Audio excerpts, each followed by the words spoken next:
are live. What's going on, guys? It's Crater here, back with a new This Week in Wrestling. I'm sorry I'm late, guys. I was just updating a few things. As you can see right here, there's an event list right below me, actually. It shows the subscribers that are currently subscribed to my channel, the latest people who are subscribed to my channel, actually. So there's that. What else? Oh, yeah. Ron, not sure if he's coming or not. He told me that he's kind of feeling under weather, which is perfectly fine. So if he does show up, I'd obviously add him in later. So right now it's just me, but we should still be perfectly fine. With or without him, we should still be perfectly fine. Just a few things before we start stream. Come on screen. There you go. If you want to support the podcast, you can either do it one or two ways. You can either sponsor, super chat me, sponsor me. We'll have exclusive sponsorship badges and live chat, exclusive access to sponsor only live chat, and exclusive access to custom emojis in the live chat. Super chat has highlighted messages in the chat room that stands out. Your comment will be remain pinned to the top of that for a period of time. And there's all the shilling for today, almost. So there's that. You see right there on my screen, if I didn't point out last week, there's a subscriber goal. Subscriber goal at the end of the year is 6,000 subs. That's what I want to reach at the end of the year, at least. I'm currently at 3,713, so I'm more than halfway there. And my goal in terms of donation is just $1 because this is my first time using Streamlabs. Not the first time, but never got a donation before, so I just want to see if anybody would ever donate. It'll just be $1. That's the only goal. But let's get right into the news. Let me pull up my notes real quick. Hopefully you guys can hear me. I should probably, I should probably check the video audio. Makes a lot of sense. Give me 1 second. Okay, so I can hear myself. All right, we're good. Let me pull up my notes. Okay, I accidentally put it on the wrong screen. All right. There's a lot of stuff, so let me open them up all together now.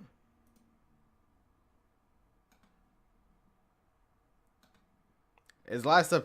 Is really the news of it really just personally involving the superstars instead of actually actual company itself. So it's like it is a lot of stuff in terms of like, yeah, hey, this happened. I'm trying to get up the major thing, which is the title of the video 205 Live. I went to have the full report on it, so I am trying to get it right now. It's a while ago. Not a while ago, but hold on.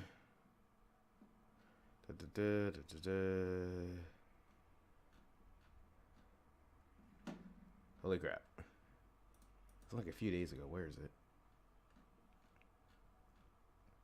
Okay, so I got it up. So let's start from well, first thing first, I guess the Booker T and Corey Graves controversy. Let's talk about that. That is something.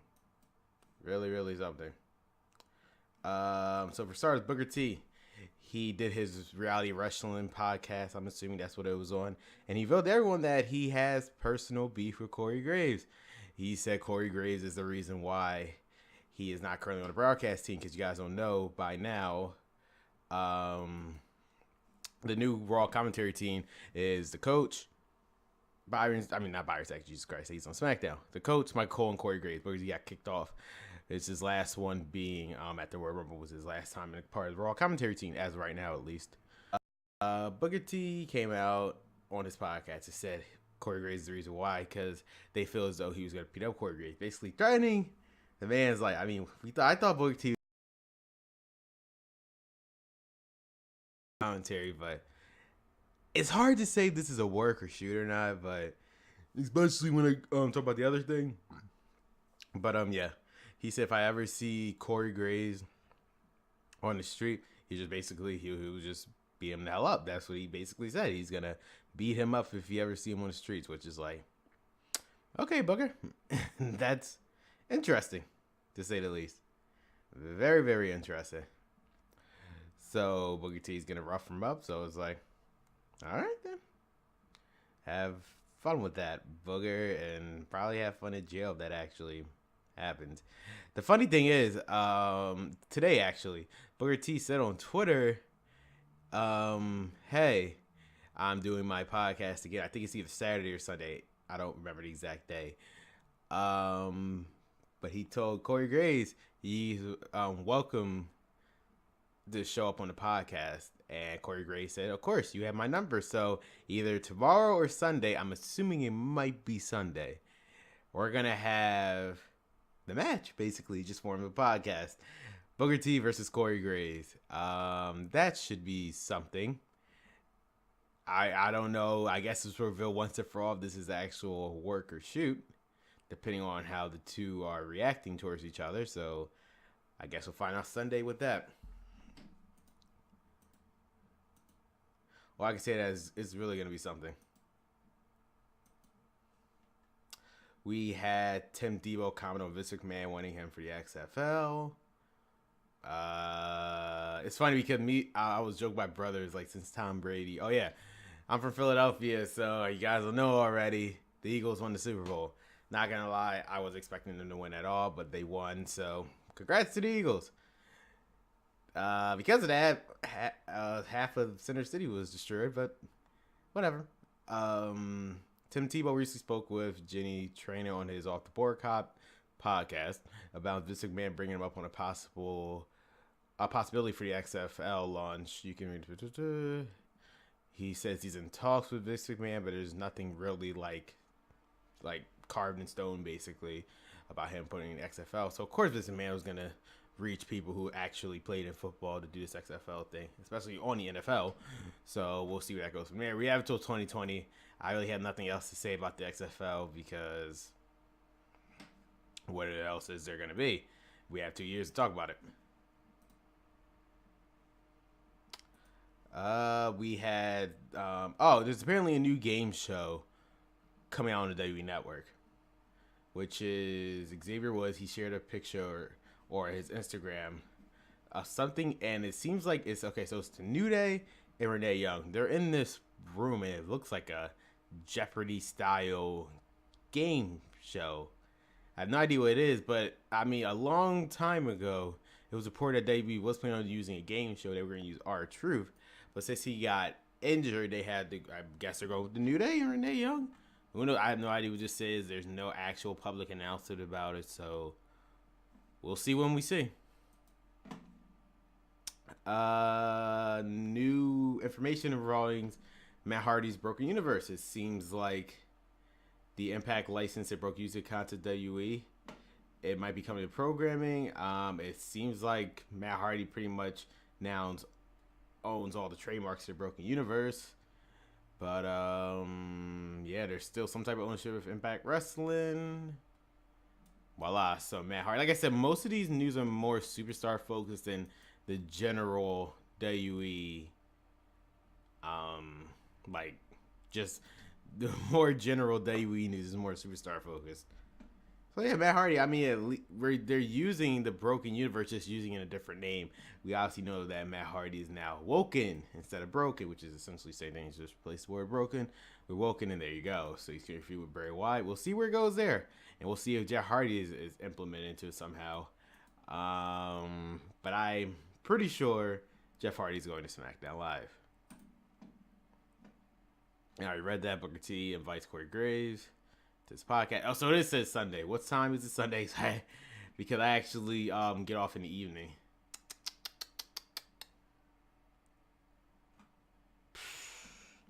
When is it? Damn, he didn't say. Son of a bitch. Rollins accuses the TSA of stealing his pre-made meals. Seth Rollins has shared a file on Twitter accusing someone from the TSA of stealing some of his pre-made meals from his bag. He wrote, when the TSA steals your Tri-Africa system meals, hope it was good, you cowards. Left with 13, landed with 9. So who the hell is TSA? I'm assuming, I have no idea. I'm assuming they're type of like packaging people, storage people. I have no idea. So it's how much I know. Pretty sure it's not involving the government. Yeah, transportation security. There you go. It was right there, black and blue. And let's talk about Lars Sullivan. Have you noticed, ever since TakeOver Philadelphia ended, we haven't seen anything from Lars Sullivan at all. Was he at TakeOver Philadelphia? I'm pretty sure. No, he was at TakeOver. No. I'm misremembering that. Lars Sullivan is at TakeOver. Jesus. Yeah, where has Lars Sullivan? The last time I remember, he was at TakeOver War Games. And that was it. We haven't seen. Oh, no. I'm misremembering that. He was actually at the Fatal 4-Way match involving Jerry Gargano, Aleister Black, and Killian Dane. There you go. I remember. And that was it. Then so NXT Superstar Lars Sullivan returned to action, but he was just away for a while. Apparently, he was suffering with a knee problem. That's it for previous reconstructive surgery. And there's also other issues. But glad that he's back. I mean, he has a cool entrance. And it seemed like he was getting a push. So let's see what he can do. Update on the Impact Wrestling commentary team. PW Insider reporting that is going forward, which will consist of just matching Sojay Dutt. Who the fuck is this? Who is this? Sonya Dutt. Is that a guy or a girl? No, it's apparently a guy who was in Global Force, I guess. I don't know. Never heard of him. But I'm assuming because who left Impact that is not there. I don't know. I want to release his birthday is today. So that's nice. Oh, here's an interesting one. Braun Strowman comments on the stiff exchange between Brock at the Rumble. Because if you guys don't know, at the Royal Rumble, Brock Lesnar almost fatality'd Brock Lesnar almost made Mortal Kombat style knocked the crap out of Braun Strowman. So he actually talked about that. Here's a direct quote from him when he was getting interviewed by who? The Daily Star in the UK. He said, anytime Brock and I are in the ring is very physical. You're talking about two larger-than-life human beings who are fighting for dominance. Stuff happens. It's a contact sport. It's not tennis. We're not going to go out there to slap a ball around. We're going to go out there and beat each other up. That's what we did. So, I mean, he's basically unbiased. The situation, he won't really say. He pretty much confirmed, yeah, it was by mistake without saying it's a mistake, but yeah, whatever. Glad that I just hope Brock and Strowman are on good terms, though. I'm not going to read this one because it's just stupid. Because all it says is that Undertaker, what is it? I don't know why my wrestling news website I usually go to reported this. Undertaker wears hoodie reading "I Stand for the National Anthem." Okay. I don't know why wrestlers don't report on that. And let's talk about the main news. The title of this video, actually. 205 Live. Who would have ever thought 205 Live would have got title of my video, even though I talked so much praise about it. So let's go to the report. PWInsider.com has a new report out with a variety of updates regarding 205 Live brand. Most notably, the report that Vince McMahon has stepped aside as creative force behind 205 Live, and the show is now being overseen by Triple H. So just to sum up what I just said, Vince McMahon is no longer in control of 205 Live. Now that's just 205 Live. I'm pretty sure he's getting control of Raw. Still in control of Raw. So as far as like cruiserweights do on Raw, he's in control of that. But in terms of the actual 205 Live show, Triple H, you know, the guy who actually made the Cruiserweight Classic, is in control of the show, which makes perfect sense because he's the one who brought the Cruiserweights back to life. Why not control your actual show? I'm so happy about this, and it's apparently all happened 2 weeks ago when, actually, let me just read this report and I'll give my thoughts. I'll read bullet by bullet point, and then I'll give my points on each one. First off, Vince McMahon has stepped aside 2 weeks ago and handed control of the show over to Triple H. The last 2 weeks, 205 Live have been run more like an NXT taping, with Triple H being the alpha and omega when it comes to decision making. The vision of the last 2 weeks has been more in line with the original plan 205 Live before Vince decided to get personally hands-on with the product. So basically, Triple H, I mean, if you saw how the Cruiserweight Classic was, it was just tournament style. less story focused, just more of the in-ring work, and you could tell the story in the ring. That's pretty much what these past 2 weeks of 205 Live was. Ever since Drake Maverick became the GM, and now we have a tournament to decide who will be the next Cruiserweight champ, which will take place at WrestleMania, which I think that's huge. As long as it's not on a kickoff show, it's going to be a huge thing. So there's a good thing. And I think Triple H is going back to his roots, how the Cruiserweight class was a success. So they're doing the same thing here with 205 Live. We make it the tournament. We restart fresh. We can hit the reset button. Then once we get our Cruiserweight champion, we'll go from here.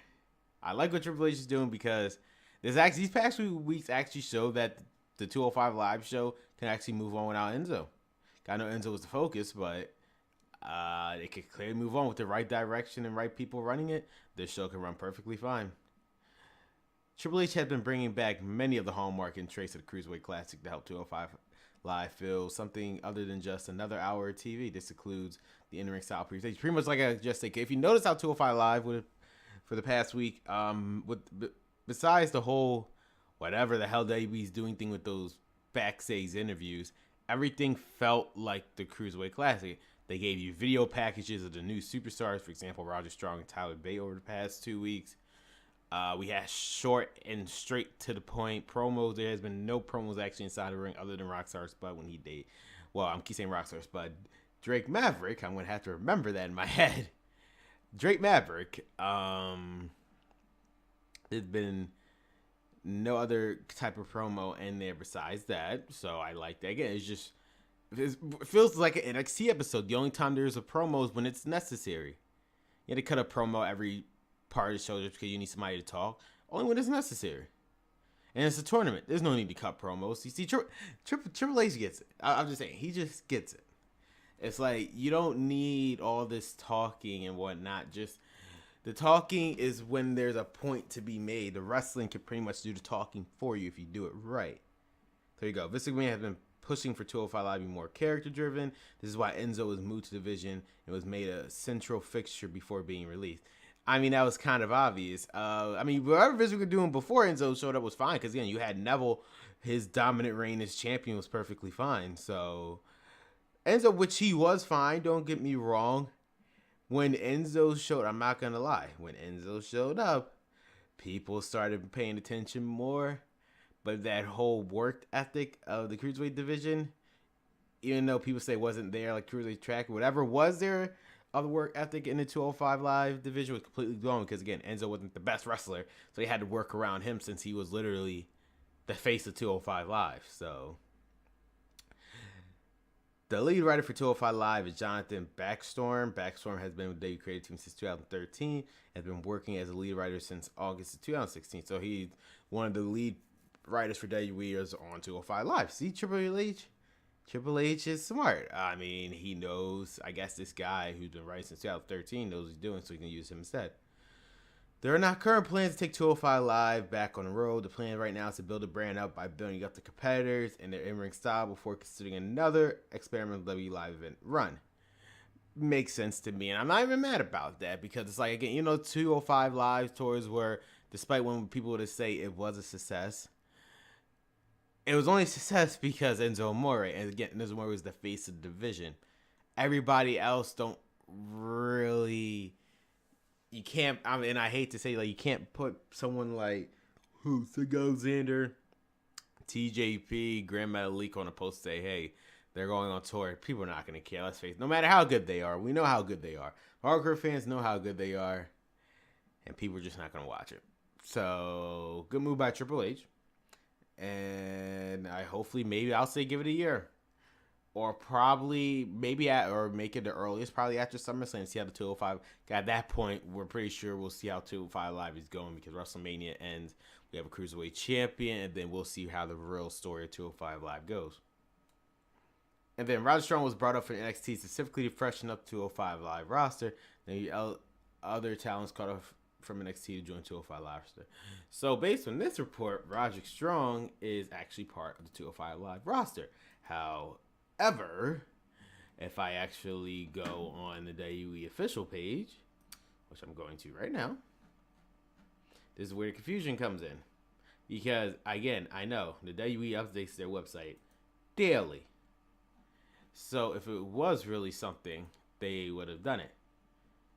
So I look at 205 Live roster, unless they would have updated a couple days ago. Roderick Strong is not part of the 205 Live roster. He's still considered part of NXT.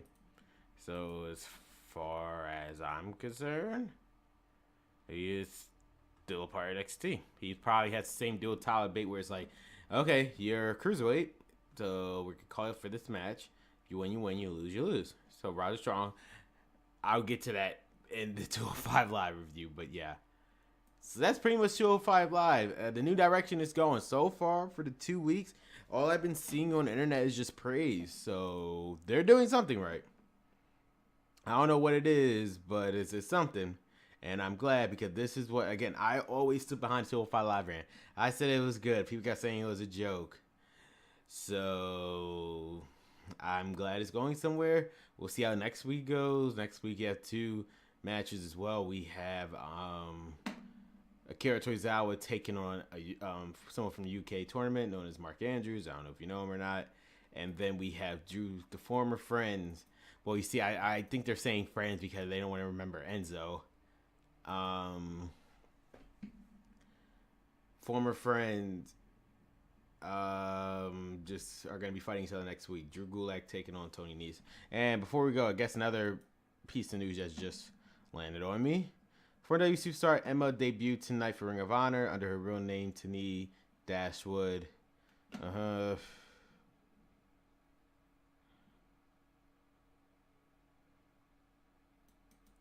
Oh.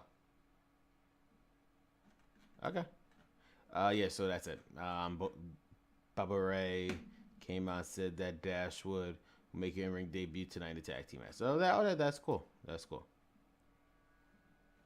And so let's review Monday Night Raw.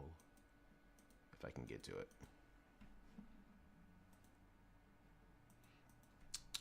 Open up my notes.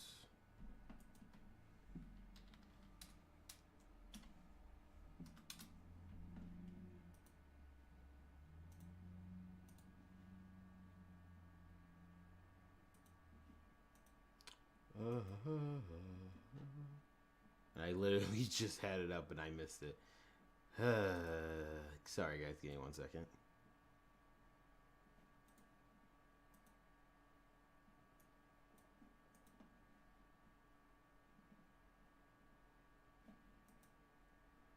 All right.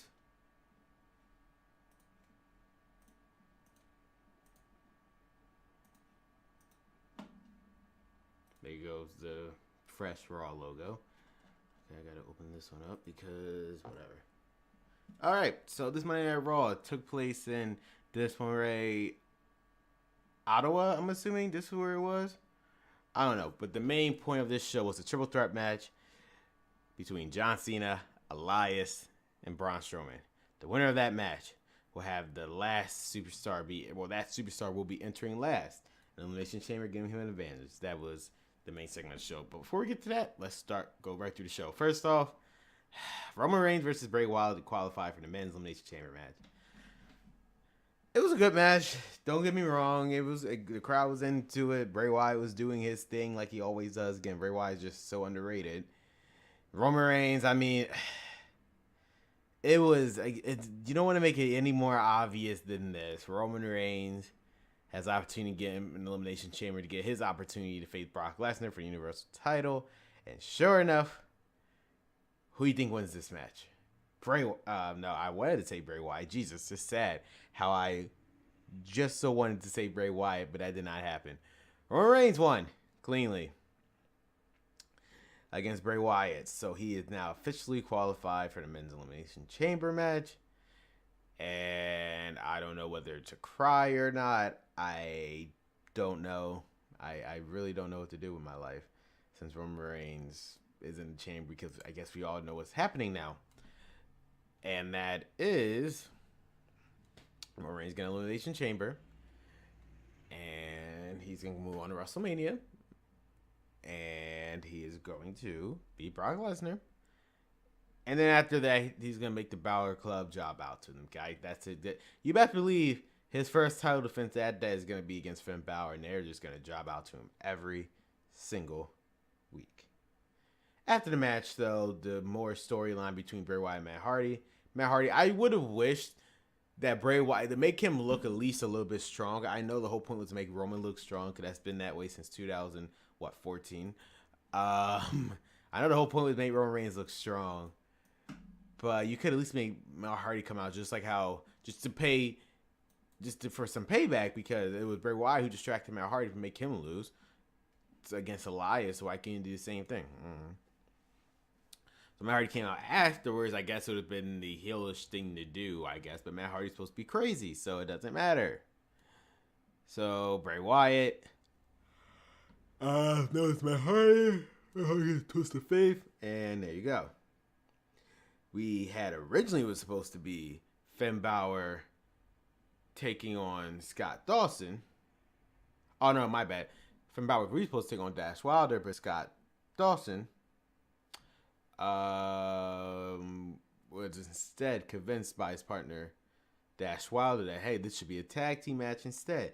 So instead, the Revival fought both Finn Balor and Carl Anderson, because we're obviously just picking the two people, which is kind of interesting because y'all don't know the whole Bullet Club started because of Finn Balor and Carl Anderson. These are like the inaugural members, these two. So that's kind of pretty cool that WWE somewhat acknowledged that without actually acknowledging that. It was a good match. I mean, Finn Balor and Carl Anderson had to win because you had to give Finn Balor something after losing to John Cena. But sadly, it's going to be at the expense of the Revival.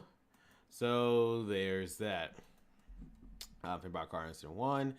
It was also announced, later in the show, but I should bring it up. Next week, there's a next last chance fatal 4-way match, or a next chance or last chance fatal 4-way between Finn Balor. Well, one of those competitors are both Finn Balor and Bray Wyatt and Matt Hardy. So I'll name fourth one after the match is already done. But Finn Balor, he said this is his second stance. He's not gonna mess this up this time. This is his only chance to face Brock Lesnar for the undisputed title. That's the undisputed Universal title. I meant to say, I'm copy for Paul Heyman, the reigning, defending, undisputed Universal, and for some reason he says heavyweight champion. It doesn't matter. The Universal title, and he is going to do that because this title he never lost. He never purposely or he never rightfully got his rematch for that title because he was injured, which is rightfully so. That should be a story, for God's sakes. Why didn't Finn Balor get his goddamn rematch for the title yet? Who knows? Up next is the cruiserweights. Cedric Alexander, Mustafa Ali versus Drew Gulak, Tony Nese. This was really just literally by default just promotion of the 205 Live show stuff, which again, just saying, hey guys, everything is different. It's going to be completely different from what we just seen before. He's going to take, if you like the Cruiserweight Classic, you're going to love this new 205 Live that we're doing. Just promoting it. So that was a smart thing for them to do.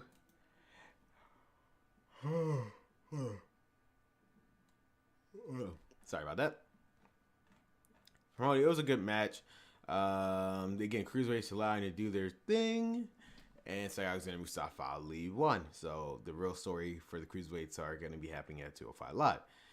They did a Black History Month thing with the superstars, mainly Roman Reigns and who else? Titus O'Neil, I think. And there was that. Now here, this is the best segment of the night in terms how ridiculous this segment was. And it was Kurt Angle coming out to announce the competitors for the Women's Elimination Chamber match. And the competitors are as follows. Alexa Fence. I said Alexa Fence. I'm sounding like Kurt Angle now. Alexa Bliss. For the first time ever, the Raw Women's Championship will be defended in the first ever Women's Elimination Chamber match. Alexa Fence will defend her Raw Women's title against Bayley, Mandy Rose, Mickie James, Sonya Deville, and Sasha Banks. There's one person left off of that, and Kurt Angle acknowledged that. Nia Jax. Well, that's because Nia Jax will be facing Asuka at the Elimination Chamber pay-per-view. If Nia Jax wins that match, the match becomes a triple threat at WrestleMania. Now, this brings up a very interesting scenario because at Elimination Chamber, they literally has only two options.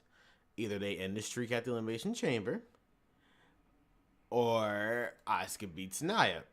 But here's the thing, and I think they are really trying to throw a curveball at us because again, the key thing is Asuka. Even though Kurt Angle said the match would be a triple threat match, Asuka has never actually picked anyone yet, unless you picked it off screen and we have no idea. She hasn't picked anyone yet. That being said, Asuka could win the match, but then you could just say, hey, I don't want to face the Raw Women's Champion. Let's just say Alexa retains for a second. I already beat you once. I have nothing to prove to you. I'm going to go to Smackdown and beat Charlotte for her title instead.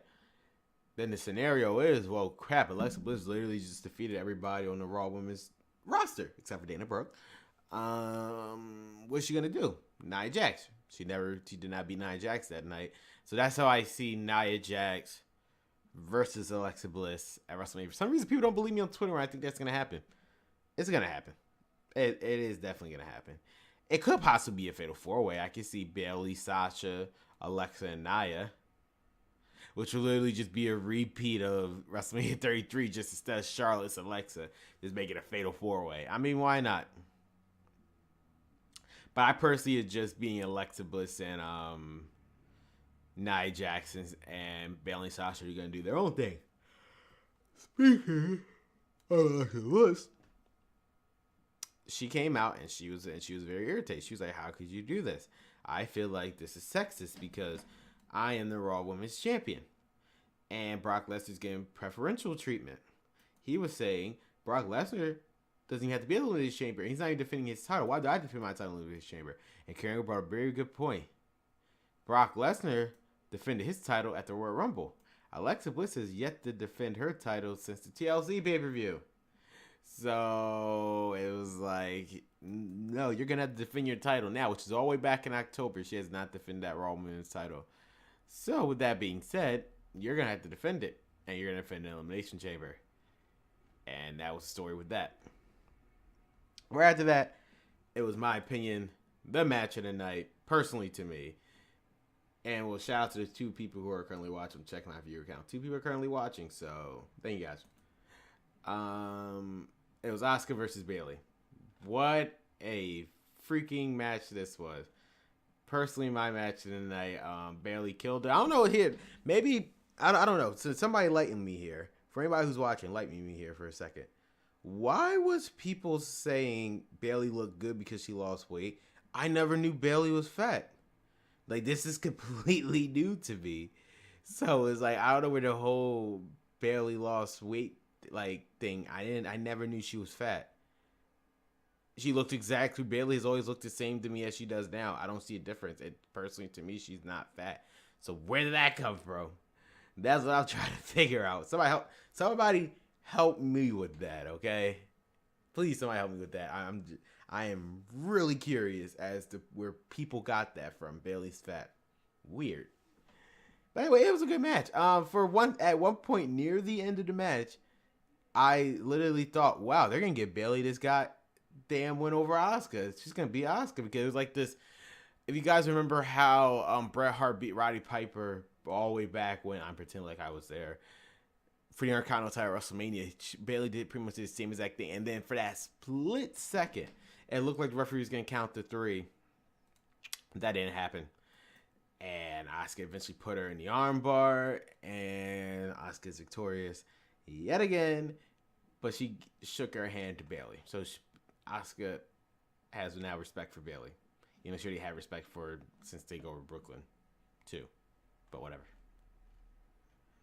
We had the Intercontinental Champion, The Miz, facing Apollo Crews to qualify for Miz.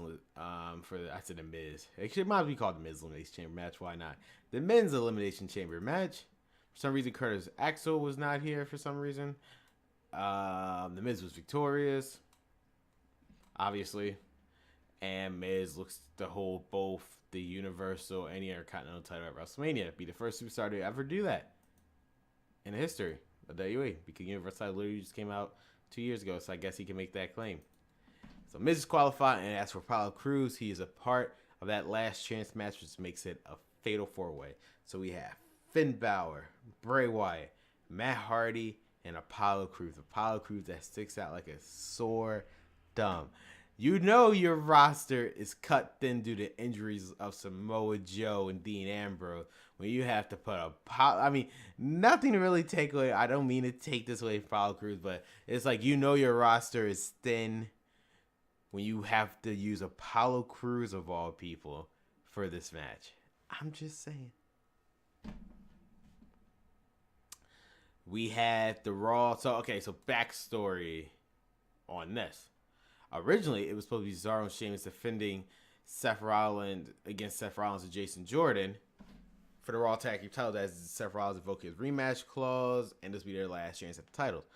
He originally talked to Jason Jordan early in the show and said, "Hey, are you okay?" "Yeah, I'm fine. Doctors cleared me." Literally right before the match, "Hey, I can't do it. The doctors didn't clear me."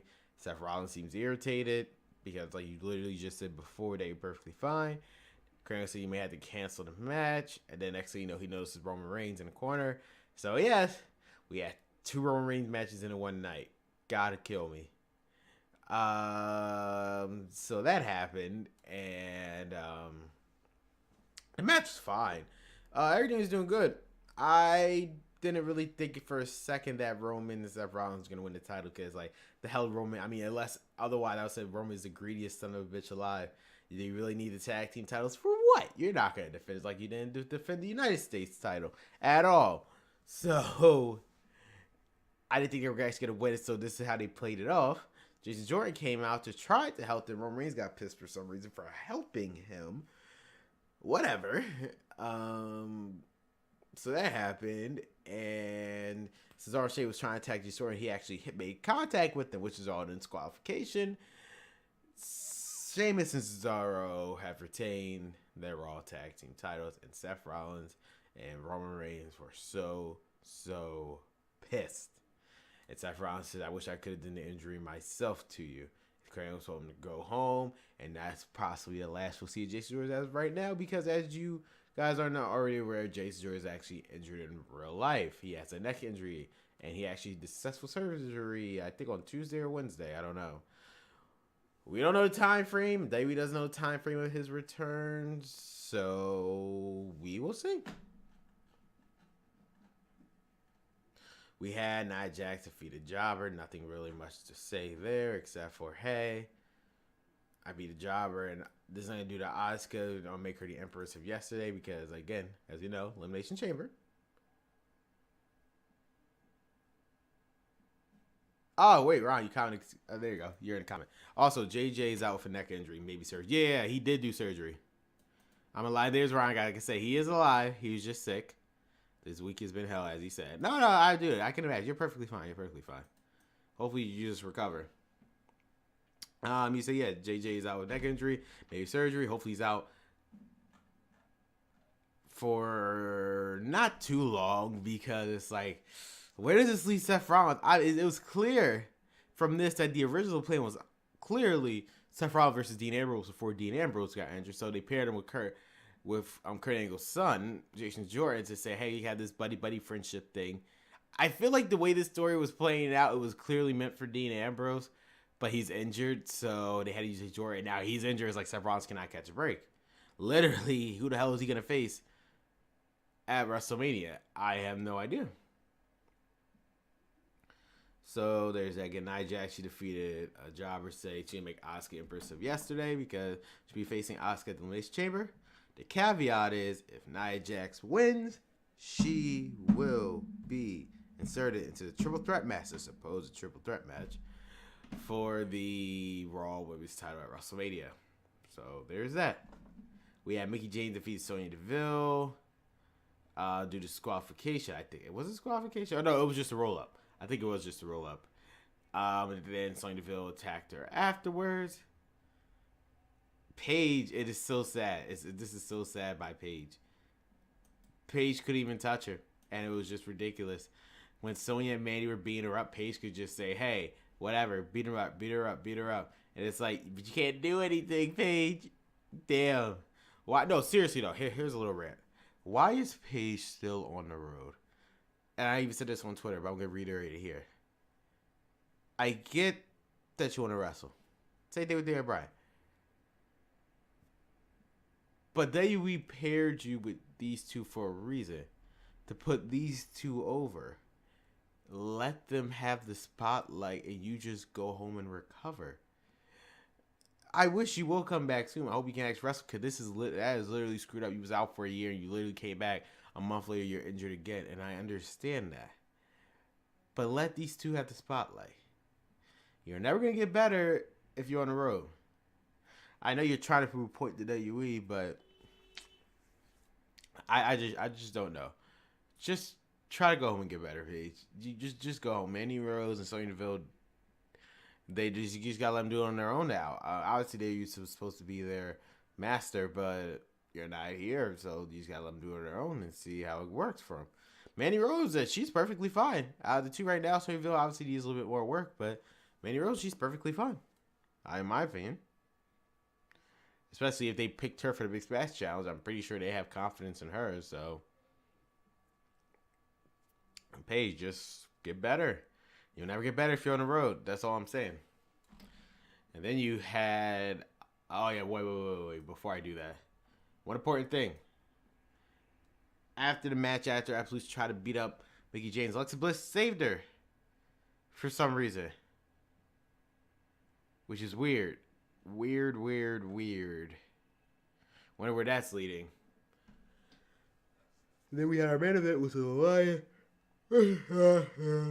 Versus Braun Strowman. I mean, guys, let me just say something this. Elias hasn't even been on the roster for a year, and he's already main evening a show. This is how much confidence that he has in this man. And bravo to Elias. He has been amazing this whole week. The year he's been on the Raw roster. He has just been amazing.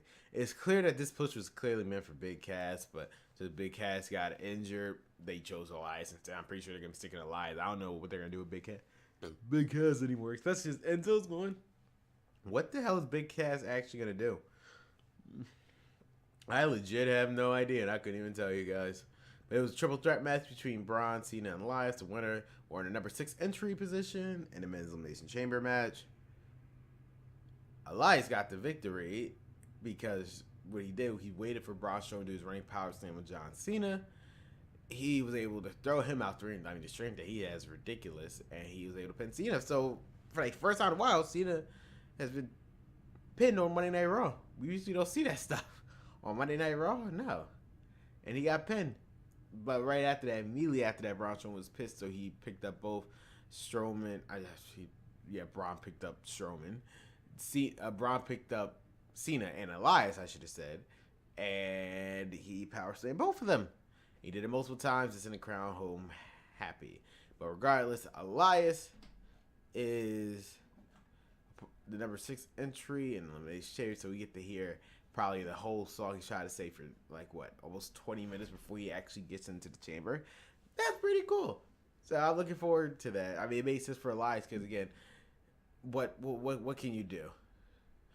And next week we'll know our 6th and final participant in the elimination chamber match as Finn Balor, Bray Wyatt, Matt Hardy, and Apollo Crews will be having a fatal 4-way match and the winner or that 6th entry. That was Raw. I mean, it was fine. We had some good stuff going on. Like I said, we had Roman and Bray. You know, it was a good match. Bray lost. Ridiculous. Finn Balor, Anderson, it was fine. The cruiserweights, it was fine because the whole point was to get the new show over. Well, the new 205 Live over. Kurt Angle's announced the competitor for his women's elimination chamber match. I thought it was pretty funny. Promo of the night, in my opinion. Or segment of the night, in my opinion. We had Asuka versus Bayley, which was match of the night, obviously, from Monday Night Raw. You had the Miz Apollo qualifying. Very, very solid episode of Raw. We had the whole story between Seth Rollins and Roman Reigns versus Cesaro and Sheamus. You had Nia Jax. A weird story with Alexa Bliss and Mickie James. And then you had Elias getting a big win over John Cena, getting his momentum for Elimination Chamber pay-per-view. I'm gonna take a quick break here, and next time, well, I'm saying next time, like it's gonna be a week from now. When I come back, we're reviewing SmackDown Live. So I'll be right back, guys.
All right. I should be back. We'll make sure you guys can hear me. Give me 1 second. See how it is in the stream.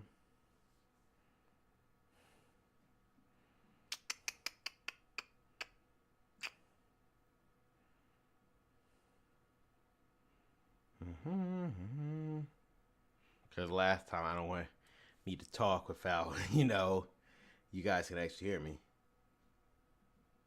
All right, so we're good to go. Let's talk about Smackdown. I'm sure you had notes up, whatever.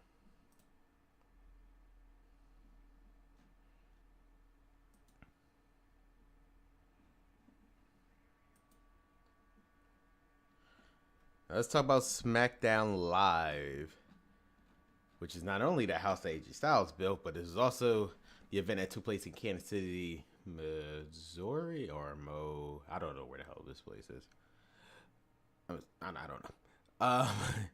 The main thing was Kevin Owens versus Sami Zayn, and whoever won that match will be facing AJ Styles for the WWE Championship at the SmackDown Live exclusive pay-per-view, Fastlane.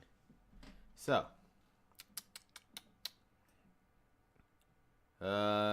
first things first, which was weird. This was a weird show. Let's just get this out the way. The SmackDown Top 10. So, you guys don't know, for some reason, Dan Bryan made the SmackDown Top 10 and basically lists the best SmackDown superstars as voted only by the superstars of Team Blue. Surely none of creative or writers had anything to do with that. This list refutes how he and the SmackDown Live Commission may determine futures, matchups, and opportunities, I guess. So here's the list. Number 10 is Ty Dillinger. Number 9 is Randy Orton. Number 8 is Becky Lynch. Number SmackDown Tag Team Champions, the Usos. Number 6 is the New Day. Number 5 is Naomi. Number 5 is Bobby Roode. Number 4 is Naomi. Number 3 is Shinsuke Nakamura. Number 2 is the SmackDown Women's Champion, Charlotte. And number 1 is the WWE Champion, AJ Styles. What is the common trend of this whole list? All these superstars are faces currently. So I guess kayfabe-wise, they're keeping kayfabe intact because why would any of the faces vote for any of the heels, and why would any of the heels vote for anybody other than themselves? So I guess this would have made the most sense. Hence why Kevin Owens knows Sami Zayn or nor Natalya or Baron Corbin were on there, which makes the most sense. So in that part, it makes sense. But in the other part, it's like, is this supposed to be believable? Like, seriously? Are you honestly supposed to expect the superstars that actually voted for this? I highly doubt that. But let's move on to the main show. And pretty much the tense, altercation, I guess, is pretty much where going for between AJ and AJ, Dan Bryan, and Shane. But start our first Shane and Dan Bryan. Shane, man, called out Dan Bryan and say, hey, man, why do you keep giving these two chance after chance after chance? Dan Bryan tried to, but he saw how they got screwed at the Royal Rumble. He's like, that's fine, but he's like, this is the least two favorite superstars, and they have another opportunity. Why? And as Shay said, I feel like you're giving these opportunities because you're living vicariously through them because you wish you could be in the ring right now doing what they're doing. And those two basically represent what you were what to do. It was stopped by AJ Styles. He said he doesn't care. Who he has to face Owens and Zayn. He's going to be WWE champion heading into it. In Fastlane, he's going to be WWE champion after Fastlane. And he's going to go straight to WrestleMania with the WWE championship. We had Charlotte Flair and Liz Morgan. It was fine. I mean, I guess this was kind of showcase what one of the NXT superstars can do. Charlotte, I guess Charlotte pretty much carried this whole match. I mean, it was fine. I feel like the story going here is the end result is going to be Ruby Riott faces Charlotte for the SmackDown Women's title, but they have like a whole month to build to that. So I already know next week is probably going to be Sarah Logan versus Charlotte, and then Liz Morgan versus Sarah Logan. They might do something like, I don't know, Liz Morgan and Sarah Logan team up against Charlotte, and if Liz Morgan and Sarah Logan win that, then Ruby Riott will have the opportunity to face Charlotte for the SmackDown Women's title, or they could do Something like that. I just feel like this end result is gonna be Rhea Riot versus Charlotte at Fastlane. That seems like the direction they're going, just for filler. Because again, I personally believe that Asuka is going to SmackDown, and she will face Charlotte at WrestleMania. That's my personal opinion, but Charlotte was able to defeat Liz Morgan. That's it. We had the Bludgeon Brothers defeat local competitors. Nothing really too much to say right there. Then we had Usos lay down the Usos street code, pretty much cut a promo saying they already know what lockdown means, and they have not been proven wrong. All of the SmackDown tag teams are on lockdown because they run this division. This is odd because right before this, when the Brothers was leaving, the Usos came out, they stared right at the Bludgeon Brothers, so it's obvious either at Fastlane or at WrestleMania. I'm pretty sure it's going to be at Fastlane. It's going to be Jimmy and Jey Uso taking on the Bludgeon Brothers at Fastlane. But what would be their match at SmackDown? I don't know.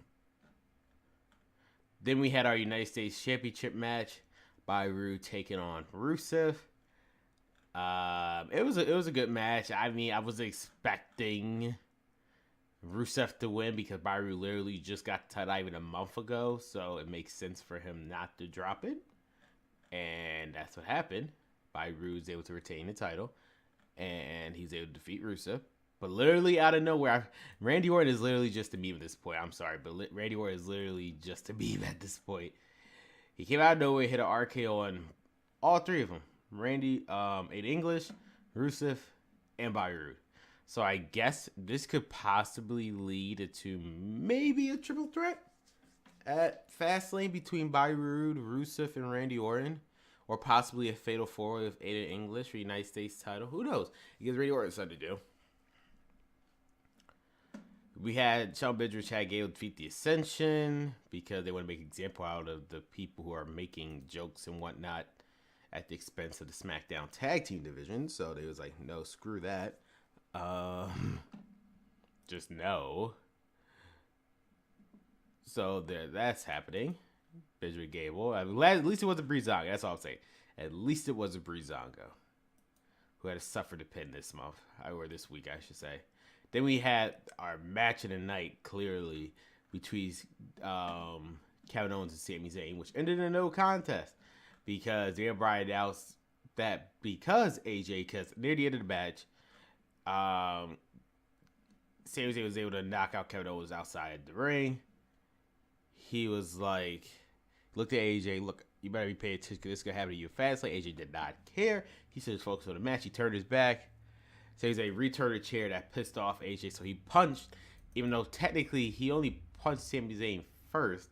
So if anything, the only disqualification should have been for Sami Zayn, which he should have went on the Fastlane to face him.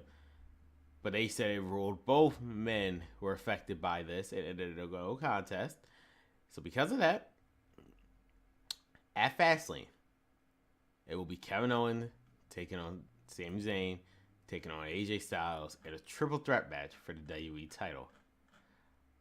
That was as of Tuesday. As of yesterday or today, it was yesterday, per Shane McMahon, it was announced that Dolph Ziggler will face Baron Corbin next week. It was just a regular match, and that's all we knew.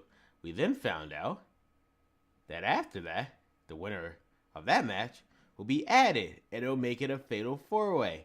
And I see where this is going. Remember a while back, I was talking about how Fastlane was advertised as a fatal five-way match for the WWE title between AJ, Randy Orton, Shinsuke Nakamura, Kevin Owens, and Sami Zayn. This is coming to fruition. Just you're swapping Nakamura out with either Baron Corbin or Dolph Ziggler, and then you add one more superstar, which is, I mean, that's not, the fatal five match is not actually confirmed yet, but I'm assuming this is the route that they're going. But the real question would be that fifth person. Maybe, I don't know who that fifth person would be, because let's look at the lineup for a second. AJ's a face, Kevin Owens, Sami Zayn's a heel. I don't know if Dolph Ziggler is considered a face or not.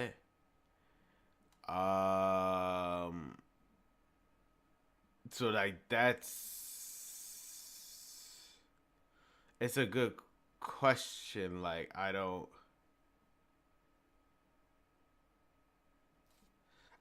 know if they are like it's so frustrating to figure this out because Dolph Ziggler considered a face. I don't know. I like really don't know if he is. Let's just pretend like he is for a second. Let's say he wins next week. Dolph Ziggler would be added. Who? So at least would be two faces. It was gonna be uneven now in faces heel anyway.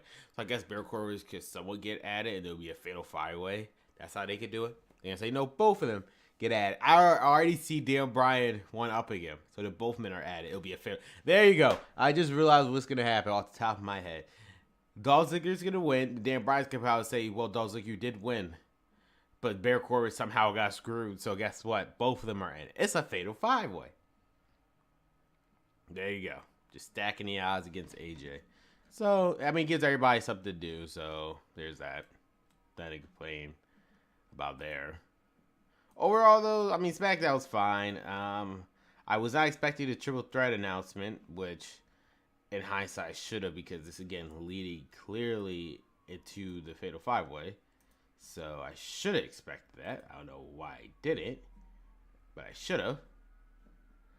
Before we talk about 205 Live, let's talk about the Big Smash Challenge, which is Mandy Rose and Goldust taking on I want to say Jey Uso. I feel like it's Jimmy Uso. Whatever it's versus Naomi and whoever the Uso is married to Naomi. I always get them confused. I mean, at this point, we already know Big Smash Challenge is a separate universe compared to the actual storytelling in the main WWE product. So this was just for fun, for charity. It was a decent match. We had some haha. This is just again for charity, so it doesn't even matter. SmackDown's Jey Uso and Naomi won. I'm saying Jey Uso. It could have been Jimmy Uso. I don't know, and I really don't care. They move on, and based on that, I see how this bracket going. The first three brackets, Raw won all three of them, so I'm expecting I feel like they want SmackDown versus Raw in the finals, so this is their guaranteed way of doing that because that's how they're gonna do it. This will guarantee them a SmackDown versus Raw match at the finals, essentially, for that. So, congrats today we figuring that one out, getting their asses out of that situation. So, there's Big Fat Challenge. Let's talk about 205 Live. Let me put on transition into 205 Live thumbnail. There we go. Let me pull up 205 Live. I can't talk 205 Live. I don't have it up there, don't I?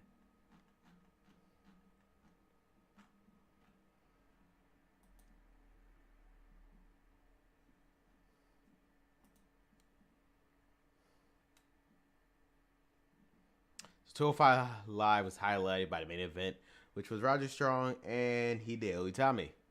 First things first, we saw Kalisto versus Lince Dorado. I think the favorite part of this match is not even the match. It was just the beginning when Vic, I forgot the freaking guy's name who does the commentary for 205 Live, not Nigel McGuinness, the other guy. He said Kalisto was doing lucha things, and that was the best thing. Kalisto should make a shirt now, because that is just the greatest thing ever said. So, but let's say Dorado and Kalisto had a good match. The crowd really, the issue with, I feel like, again, these past weeks of 205 Live, even though I always defended 205 Live, I say they already had a solid show. These past 2 weeks episodes pretty much topped every other show. I've always said it was a solid show. This one was 10 times better than that, the past 2 episodes. Probably because of what they're doing, just simple story and straight to the point stuff that the cruiserweight should have been doing in the first place. Just the crowd doesn't care. I guess because when you watch something for a year and it's kind of crap, they're expecting not to react to it. And that's how we won. And they got that part out of them. So, I guess you got me there.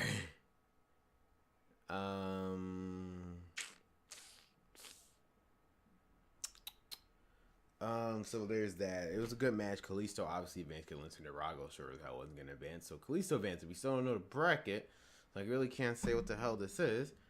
Akira Tozawa and Mark Andrews was booked for next week. So was Tony Nese and Drew Gulak, because Dre Maverick backstage said, "What happened to you two? You used to be this technical superior superstar, and Tony Nese used to be, again, this amazing guy who hits like a heavyweight but moves like a cruiserweight, and they're just jokes, comic reliefs."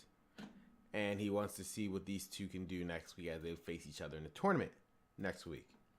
So, well, next week we'll see these two friendship if it'll last after this.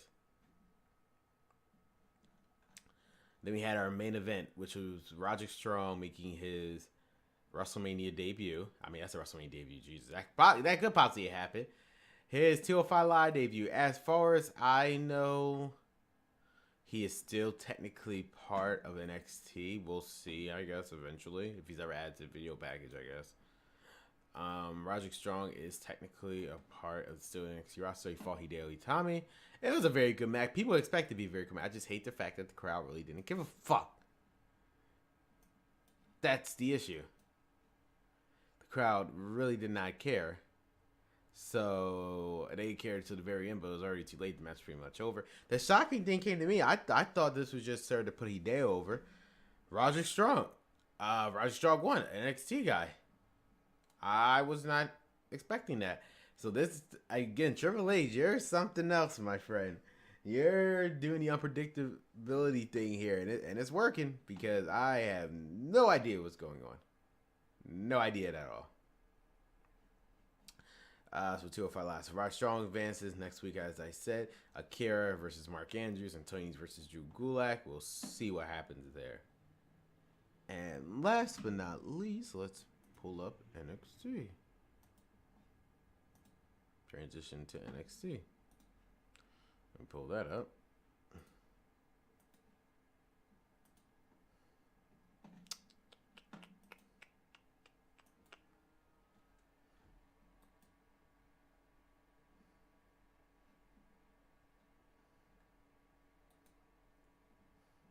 And this NXT was the actual first real NXT since TakeOver Philadelphia. First things first, we was originally supposed to have the NXT Tag Team title match between Kyle O'Reilly and Bobby Fish taking on Eric Young, Alexander the Wolf. And then we were supposed to have Adam Cole versus Killian Dane. None of that never happened, because Sandy attacked the Undisputed Era when they came out for their tag team match.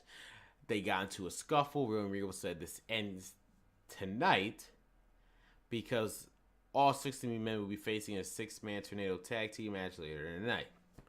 So that was put up as our main event. We had Heavy Machinery defeat Richard Moss and Tony Sabatelli.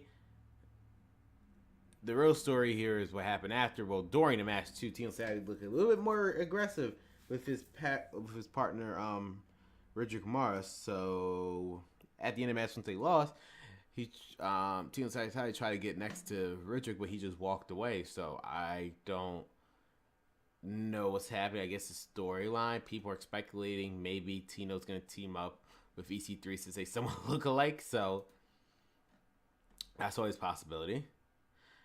Johnny Gargano will put his NXT career on the line in an NXT title rematch against Adrian Ciampa. So basically, Johnny Gargano came out. He said he was so close, but then he said, you know what, that's the past. Right now, he's focused on the present. And the present, not present, they both sound the same, is Tommaso Ciampa. He wanted Tommaso Ciampa, but instead, Andrade still came out just to bicker him again.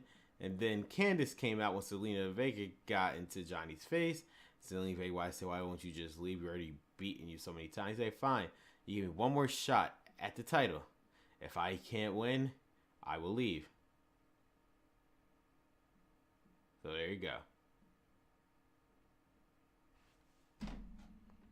I don't know if it's next week or not. That's not confirmed, but we don't know what is confirmed is that next week the UK title match with Roderick Strong and Pete Dunne. We'll see where that goes. Bianca Belair defeated a jobber. Nothing really too much to say there. Next week, I'm assuming it's next week. Ember Moon will be facing Sheena Blazer next week, I'm assuming. And then we had our 6-man NXT. Yeah. We had our 6-person tornado tag match between Saint and SP. It was a very good match. Is this next week? Is the women's match next week? Yeah, okay. There you go. It was next week. So, yeah. Ember Moon will face Sheena Blazer next week. And then we had our 6-person tag. The Undisputed Era and a 6-man tornado tag match. It was a very good match. I mean, people were going crazy. Obviously, the whole point was to really put over Killian Dane because based on the tapings, he's going to be a main focus for the next couple weeks. So that was the whole point, was to put over Killian Dane. And that's pretty much what they did. The Undisputed Era. Everybody's good. Again, all 6 of these men are good. I'm glad when they ever come up to the main roster. I think Sandy's time is up in NXT. So just come to the main roster already. Come on. Just come to the main roster. You can do it. Please. Please. Come to the main roster. We need you. So that happened, and Sandy were finally victorious over Undisputed Era. So I guess their feud, which took place all the way back in August, is now done. So we can move on to see where everybody go from there. I guess we have to wait and see. I know what happens. I'm not going to say if you guys didn't read the tapings, but we'll see where it goes from there. And that was NXT, and that was this week in wrestling, guys. Thank you guys for watching. Special thanks to Ron, who, even though he's going to be here, he released in the chat, so I really do appreciate it, Ron. Other than that, guys, appreciate our recent subscribers. You recently subscribed to the channel, so again, special thanks to Nada Pat, I'm going to butcher all these names. Nada Pat Puri, Christian the Gamer 55LL, Little Haha, and Marble Baller Joel. I hope I said all these names correctly. Thank you guys for watching. This week wrestling. We'll be back to our normal schedule as at least right now, because based on my work schedule, we will be doing this week in wrestling next Saturday as our usual time. So you can look forward to guys back being on next Saturday with our podcast next Saturday. Not Friday, Saturday. So thank you guys for watching. As always, this is Crater signing off. Catch you guys later. See ya.